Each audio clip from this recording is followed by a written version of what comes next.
From Enderby. Enderby's attitude to love poetry was dispassionate, impersonal, professional. The worst love poems, he had always contended, were the most sincere. The lover's palpitating emotions, all too personal, with an all too particular object, all too often got in the way of the ideal, the universal. A love poem should address itself to the idea of a loved one. Platonism could take in ideal breasts, an ideal underarm odour, an ideal unsatisfactory coitus, as well as the smooth-browed intellectual wraith of the old sonneteers. Back in his bathroom, Enderby rummaged for fragments and drafts that would serve to start off the Ari to Thelma cycle. He found, mouse-nibbled, I sought scent and found it in your hair, looked for light and it lodged in your eyes. So for speech it held your breath, dear, and I met movement in your ways. That felt like the first quatrain of a Shakespearean sonnet. It wouldn't do, of course. The sprung rhythm and muffled rhymes would strike Thelma's world, the world of a barmaid, as technical incompetence. He found, you were there and nothing was said, for words toppled over the edge or hovered in air, but I was suddenly aware, in the split instant, of the constant in a sort of passionless frenzy. The mad wings of motion, a textbook law, trees, tables, the war in a fixed relation, moulded by you, their primum mobile. But that you were there, really, was all I knew. He couldn't remember writing that. The reference to the war dated it within 6 years. The place? Probably some town with avenues, outdoor tables for drinking. Addressed to? Don't be so bloody stupid. Addressed to nobody, of course. Pure ideal emotion. He continued rooting, his arms deep in the bathtub. The mice scuffled up and out to their primary home, a hole. He found half of a priceless piece of juvenilia. You are all brittle crystal, your hands silver silk over steel, your hair harvested sheaves shed by summer, your repose the flesh of a river swimmer. Then a jagged tear. He must have been sometime taken short. There was nothing in the bath that would do for Thelma, even an ideal Thelma. He would have to compose something new. Stripping his lower half for poetic action, he took his seat and got down to work.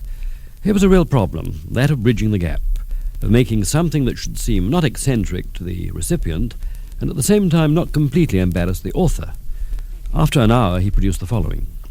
Your presence shines above the fumes of fat, glows from the oven door.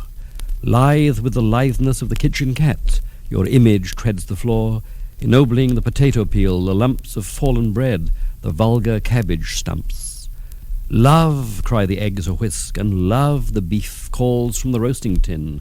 The beetroot blushes love. Each lettuce leaf that hides the heart within is a green spring of love. Pudding and pie are richly crammed with love, and so am I. But after those first two painful stanzas, he found it hard to stop. He was led on ruthlessly, horrified by a growing facility, a veritable logorrhea. At the end of the ode, he had emptied Ari's kitchen and filled 10 closely written sheets. One point he thought he had very clearly established, and that was that Ari was in love. At last, it was the day of the London luncheon.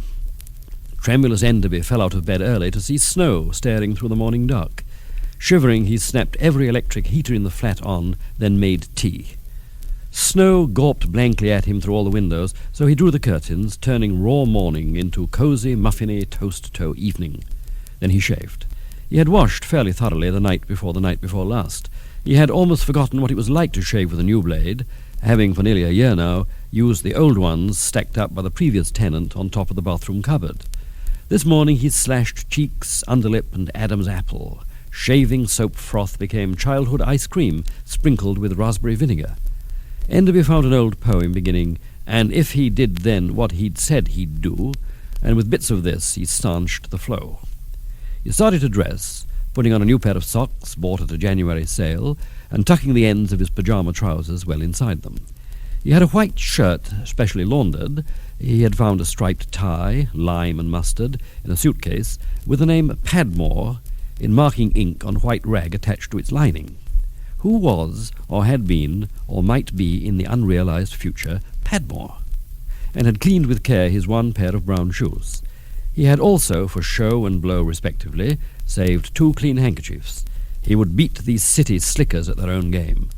The suit from Arry was sober grey, the most Eleotian one in his whole wardrobe. He was pleasantly surprised by the decent gravity of the figure that bowed from the wardrobe mirror. Urban, respectable, scholarly, a poet-banker, a poet-publisher, teeth a flashing 2 double octaves in the electric firelight, spectacles drinking of the bedlamp's glow. Satisfied, he went to get his breakfast, a special breakfast today, for God knew what ghastly sauced muck he might be coldly given in the great hotel. He had bought a Cornish pasty, but had, coming out of the shop, slipped on an ice patch. This had hurt him and flattened the pasty, but its edibility was hardly impaired.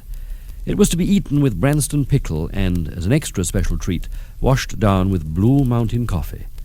He felt an unwonted exultation as he prepared this viaticum, as if, after years of struggle, he had at last arrived.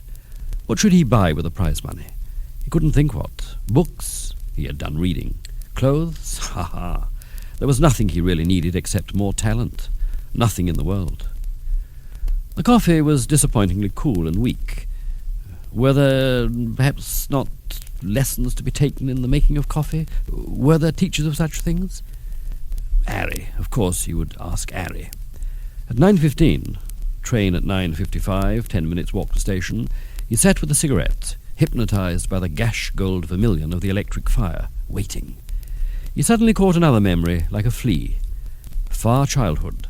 Christmas Day, 1924. Snow came down in the afternoon, transfiguring the slum street where the shop was. He had been given a magic lantern, and after dinner he was to project slides of wild animals onto the sitting-room wall. Powered by a candle, the lantern had been fitted with a candle, a new one, its flame much too high for the lens. His Uncle Jimmy the plumber had said, "We'll have to wait till it burns down. Give us a tune, Fred." And Fred, Enderby's father, had sat at the piano and played. The rest of that dim gathering, only the stepmother bright in memory, belching away, had waited for the candle to burn down to lens level, the coloured animals suddenly to appear on the wall. Why, wondered Enderby now, why had nobody thought to cut the candle? Why had they all, every single one of them, agreed to wait on the candle's convenience? It was another mystery, but he wondered if it was really a mystery of a different order from this other waiting on Shakespeare's Time's candle to burn down to time to dress warmly, time to leave for the station. Enderby suddenly, passionately wished he could cut the whole long candle to its end, have written his poetry, and have done. Then he grinned as his stomach, having slyly engineered this melancholy, plaintively subscribed to it. And then... But then he realized, after surprise at his stomach's achievement of such metallic ectophony, that he heard with annoyance was the doorbell. So early, whoever it was, and coming so inconveniently. Enderby went to his flat door and saw, waddling down the hallway of the house itself, his landlady, Mrs. Meldrum. Well, he paid her by post. The less he saw of her, the better. "If I can trouble you for a moment, Mr. E," she said. She was a woman of 60, with pinched East Midland vowels. Her face was modelled on that of a tired but cheerful crescent moon in a bedtime malted milk drink advertisement that even Enderby had seen often. Punch nose meeting cusp chin, but no jolly punch plumpness. She had a full set of tennial teeth of the colour of small chips of dirty ice, and these she showed to Enderby now as to a mirror. Enderby said, "I've got to get up to town." He thrilled gently, saying that, a busy man of affairs. "I shan't keep you not more than 1 minute," said Mrs. Meldrum. "Mr. E." She waddled in past Enderby as if she owned the place, which she did. "It's really to empty the shillings out of the electric meter," she said, "which is, in one way of speaking, why I called. In another way of speaking, it's about the complaints." She went ahead of Enderby into the living room. At the table she examined minutely the remains of Enderby's breakfast, shook her head comically at them, and then, picking up the pickle jar, read from the label like a priest muttering the mass. "Sugar, cauliflower, onions, malt vinegar, tomatoes, carrots, spirit vinegar, gherkins, dates, salt marrow." "What complaints?" asked Enderby, as it was expected to. "New Year's Eve," said Mrs. Meldrum, "being a special occasion as calls for jollifications. Nevertheless, Mrs. Bates down in the basement has complained about loud singing when she couldn't go off to sleep with a backache. Your name came into it a lot, she says, especially in the very rude singing. On New Year's Day you was seen running up and down the street with a carving knife and all covered with blood. Well, Mr. E, fun's fun, as the saying goes, though I must confess I'm surprised at a man of your age. But the police had a quiet word with Mr. Meldrum, unbeknownst to me, and I could only get it out of him last night, him being shy and retiring and not wanting to cause trouble. Anyway, we've had a talk about it, and it can't go on, Mr. E. I can explain, said Enderby, looking at his watch. It's all really quite simple. And while we're on the subject, said Mrs. Meldrum, that nice young couple upstairs, they say they can hear you in the night sometimes. I can hear them, said Enderby, and they're not a nice young couple. Well, said Mrs. Meldrum, that's all according as which way one looks at it, isn't it? To the pure, all things are pure, as you might say. What, Mrs. Meldrum, is this leading to? Enderby looked again at his watch. In the last 30 seconds, 5 minutes had gone by.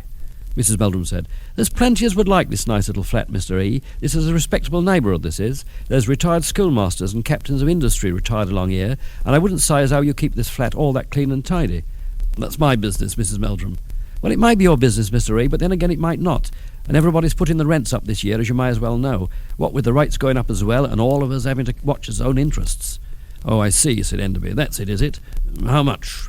You've had this very reasonable, said Mrs. Meldrum, as nobody can deny. You've had this at 4 guineas a week, all through the season. There's one gentleman as works in London as is very anxious to find respectable accommodation. 6 guineas to him would be a very reasonable rent. Well, it's not a very reasonable rent to me, Mrs. Meldrum, said Enderby angrily. His watch hand leapt gaily forward. I have to go now, he said. I've a train to catch. Really, he said, shocked. Do you realise that would be 8 guineas more a month? Where would I get the money? Gentleman of independent means, said Mrs. Meldrum smugly. If you don't want to stay, Mr. E, you could always give a week's notice. Enderby saw with horror the prospect of sorting out the bath full of manuscripts.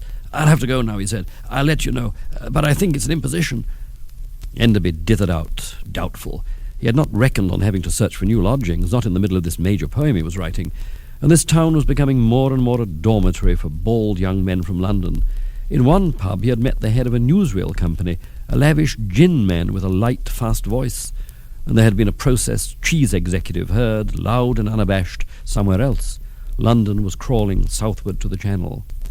Enderby crawled northward to the station, picking off odd words from his razor cuts.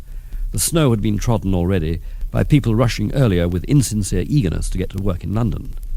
Enderby teetered in tiny gavotte steps, afraid of slipping, his rump still aching from last night's fall. Work trains, stenographer trains, executive trains, big deals over the telephone, 50 guineas, nothing to them, golf ball money. But, thought Enderby, that would provide for half a year's rent increase. Looking up at the zinc sky, he saw a gull or two flapping inland. He had neglected to feed the gulls for 2 days now. He was becoming careless. Perhaps, he thought vaguely, he could make it up to them by buying some special treat at the Army and Navy stores. He passed a block of bright posters. One of them extolled domestic gas. A smiling toy paraclete called Mr. Thurm presided over a sort of warm, holy family. Pentecostal Thurm, Pentecostal sperm. 2 men in dyed army overcoats marched as in retreat from the station with demoralised thug faces. One said to the other, Can't make up its bleeding mind. Rain one day, snow the next. Be pissing down again tomorrow.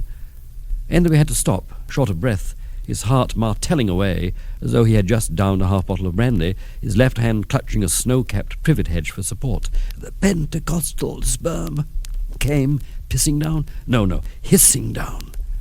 The line was dealt to him like a card from a weighing machine. He had a sudden image of the whole poem like a squat evil engine weighing, waiting. The Holy Family, the Virgin Mary, the Pentecostal sperm. He heard a train whistle and had to rush. Panting, he entered the little booking hall and dug out his wallet from his right breast. There was still a Christmas tree by the bookstall. That was wrong. 12th night was over. St. Distaff's Day had set the working year spinning again. Enderby approached the stern shirt sleeves behind the guichet.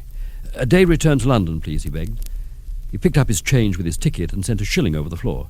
Don't lose that, mister, said a lively old woman in black. Need that for the gas. She cackled as Enderby chased the shining monocycle to the barrier. The ticket collector flapped a heavy boot onto it, trapped. Thank you, said Enderby.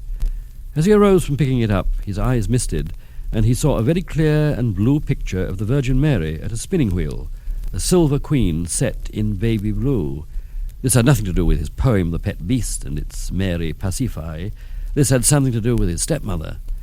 In this spinning womb, reduced to a common noun, the Pentecostal sperm came hissing down. That was not it. The rhythm was wrong. It was not couplets. The couplets came from the doves in the Queen's speech in Hamlet. Doves, loves, leaves. Enderby clomped down the steps and up the steps to the up-train platform. The train was just arriving. There was an Eve rhyme somewhere. Enderby boarded the train.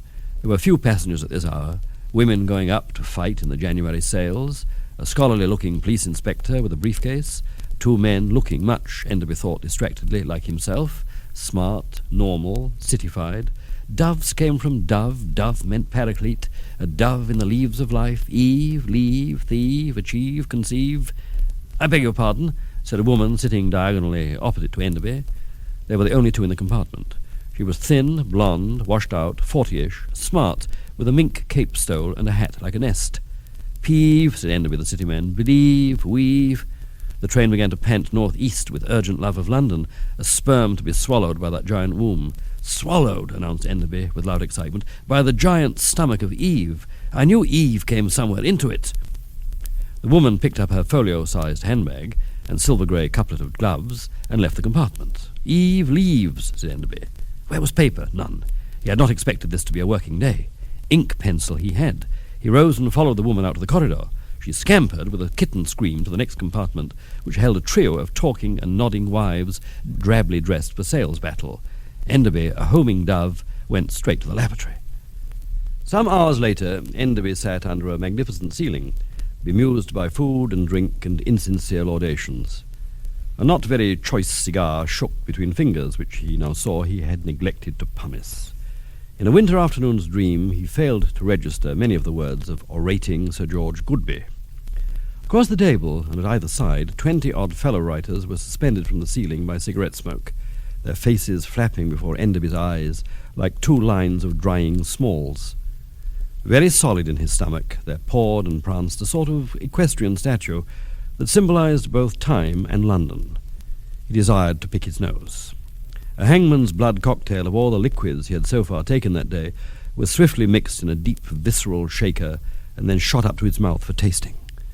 There had been an oily mock turtle with very fresh rolls and rose-shaped butter pats, roast duck, of which Enderby had been served with one of the greasier segments, peas and sauté potatoes, acid orange sauce, and a thick, warmish gravy, cranberry pie, the pastry soggy, with rich whipped cream substitute, cheese. Cheese! Enderby smiled cheese across back at some woman who had smiled at him. "I have always admired your poetry, but to see you in the flesh is a revelation." "I bet it bloody well is." "A revelation," said Sir George, "of the purest beauty, the magical power of poetry to transmute the dross of the everyday, workaday world into the sheerest gold." Sir George Goodby was an ancient man whose visible parts were made mostly of sewn bits of well-tanned skin. He had founded the firm which bore his name. This firm had become rich mainly by selling rude books which other firms had been too squeamish to handle. Knighted by Ramsay MacDonald for services to the cause of mass literacy, Sir George had always desired to serve literature otherwise than by selling it. He had aspired from youth to be a starving poet recognized only after death. Starved poetry he had continued to write long after fate had condemned him to the making of money.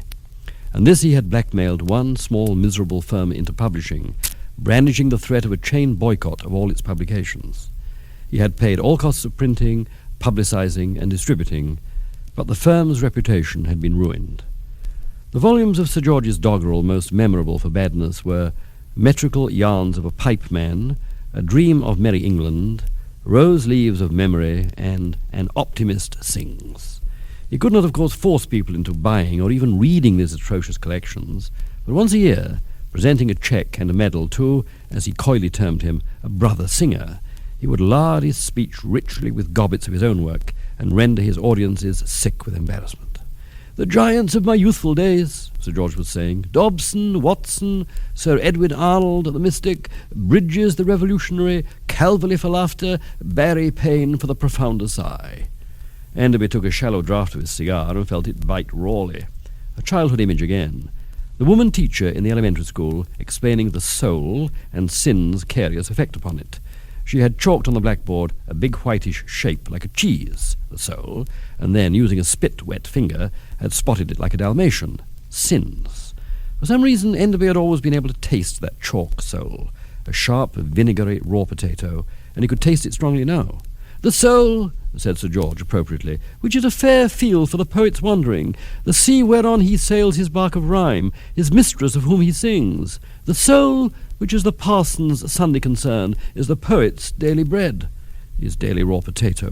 Enderby felt a barbarism rising. I shall inflict, twinkled Sir George, one of my own sonnets on you, on a theme appropriate to the occasion. He read out, with a voice pitched high and on one tuning-forked note, a poem of 14 lines, which was certainly no sonnet. It had verdant meads in it, and a sun with effulgent rays, also, for some reason, a rosy-bosomed earth. Enderby, preoccupied with the need to suppress his body's noises, heard only fragments of an exquisitely bad poem, and he nodded approvingly to show that he considered Sir George to have made a very good choice of an illustrative example of very bad poetry. As the last line scrannel-piped wretchedly out, Enderby felt a particularly loud noise coming, so he covered it with a laugh. Ha ha! Ha! Sir George was rather surprised than displeased. He gaped down at Enderby for 5 seconds, and then scanned his typescript tremblingly, as if fearful that something scatological had stolen ambiguously in. Reassured, he frowned on Enderby, his patches of skin shaking, and then took breath for his peroration. As he opened his mouth, Enderby, with infelicitous timing, gave vent. Shem McNamara said, and as good and succinct a piece of criticism as ever I heard. He had a double-chinned, stormy Irish face, and was shag-haired and black-shirted, to save laundry. Enderby, in his daily poet's garb, was seedy-looking, but this man was a barn-sleeping, hedge-dragged, sturdy beggar. The white, tired faces of the other guests, which Enderby could see but dimly, moved in titters, and suddenly Sir George himself seemed to grow tired. He smiled weakly, frowned, opened his mouth as in silent joy, frowned, swallowed, said in non sequitur, and it is for this reason that it gives me pleasure to bestow on our fellow singing bird here, Enderby, the Goodby Gold Medal. Enderby rose to applause, loud enough to drown 3 cracking intestinal reports. And a cheque, said Sir George, with nostalgia of poet's poverty, that is very, very small, but one trusts will stave off pangs for a month or 2. Enderby took his trophies, shook hands, simpered, then sat down again. Speech, said somebody. Enderby rose again, with a more subdued report, then realized that he was unsure of the exordial protocol. Did he say, Mr. Chairman? Was there a chairman? If Sir George was the chairman, should he say something other than Mr. Chairman? Should he just say Sir George, ladies and gentlemen? But he noticed there seemed to be somebody with a chain of office gleaming on his chest, hovering in the dusk, a mayor or lord mayor. What should he say? Your worship? In time he saw that this was some sort of menial in charge of wine. Holding in wind, a nervously smiling Aeolus, Enderby said, loud and clear, St. George. There was a new stir of tittering. And the dragon, Enderby now had to add. A British symbol, he continued, seeing with horror that orthographical howler in a sort of neon lights before him. A symbol that tinkles in unsound brass if we are without clarity. There were appreciative easings of buttocks and shoulders. Enderby was going to make it brief and humorous. Desperately, Enderby said, as most of us are or are not, as the case may be, myself included. Sir George, he saw, was throwing up wide face-holes at him, as though he, Enderby, were on a girder above the street. Clarity, said Enderby, almost in tears, is red wine for yodelers. And so, he gaped aghast at himself, I am overjoyed to hand back this cheque to St. George for charitable disposal. The gold medal he knows what he can do with. He could have died with shock and embarrassment at what he was saying. He was hurled on to the end in killing momentum, however. Dross of the workaday world, he said, as our fellow singer Goodby so adequately disproves.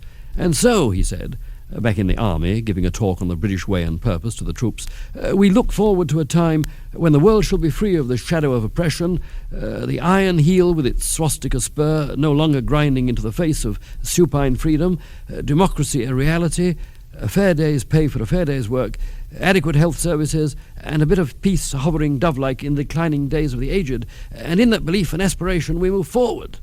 He found that he could not stop. Forward, he insisted, to a time when the world shall be free of the shadow of oppression. Sir George had risen and was tottering out. A fair day's work, said Enderby feebly, for a fair day's pay. Fair play for all, he mumbled doubtfully. Sir George had gone. And there too, ended Enderby wretchedly, I plight thee my truth. The party broke up at once. 2 men turned bitterly on Enderby. If, said Shem McNamara, you didn't want the bloody money, you might at least have remembered that there's others as do, myself included, he mocked. He breathed bafflingly, onions on Enderby, for onions had not formed any part of the meal. "I didn't mean it," said Enderby, nearly crying. "I didn't know what I was saying." Enderby's publisher said, "Want to ruin as you do?" in a sharp, rising intonation. He was a young, bright man from Newport, South Wales. "Put your foot in it, you have bloody nicely, man. Make no mistake about it." Enderby felt wretched, alone with his wind, companionless, medalless also, and checkless. Rather a wasted trip, really.